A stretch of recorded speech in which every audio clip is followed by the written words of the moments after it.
guys, it's me and welcome back to another video. Today we're going to be talking about Zelda Breath of the Wild's timeline placement. But before I begin, here are some of the YouTubers whose theories I'm going to be using and building upon in this video. Make sure to go subscribe to their channels and check out their thoughts and opinions on the Breath of the Wild's timeline placement.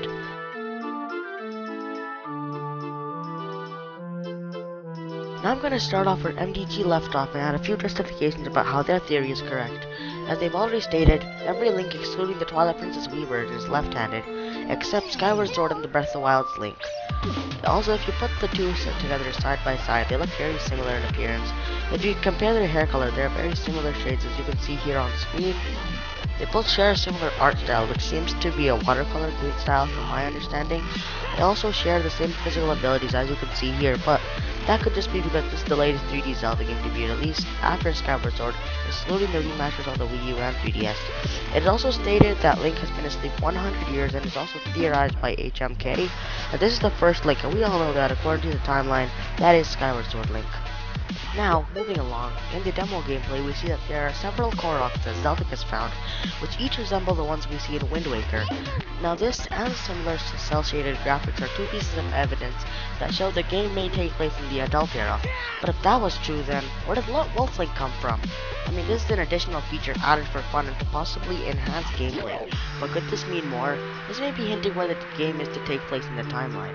So here we are on the timeline. Now let's just zoom into the split timeline. So here I'm gonna add two lines and poof.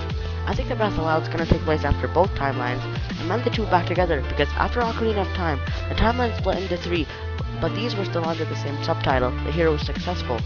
I think that this is where the game will take place, but feel free to disagree with me and please leave your input in the comment section down below. There's also one more thing I'd like to note, which is Link in the Ocarina of Time manga also has a ponytail, but there's one more thing that contradicts this Link being the one in Breath of the Wild.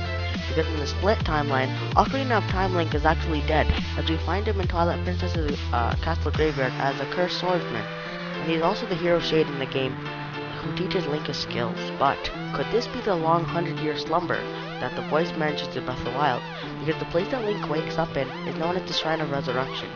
We also see that Link in Breath of the Wild, Skyward Sword, and Ocarina of Time all have blue earrings. In conclusion, I think that Link in Breath of the Wild is either the Links we see in Skyward Sword or Ocarina of Time. Thank you all for watching. Bye.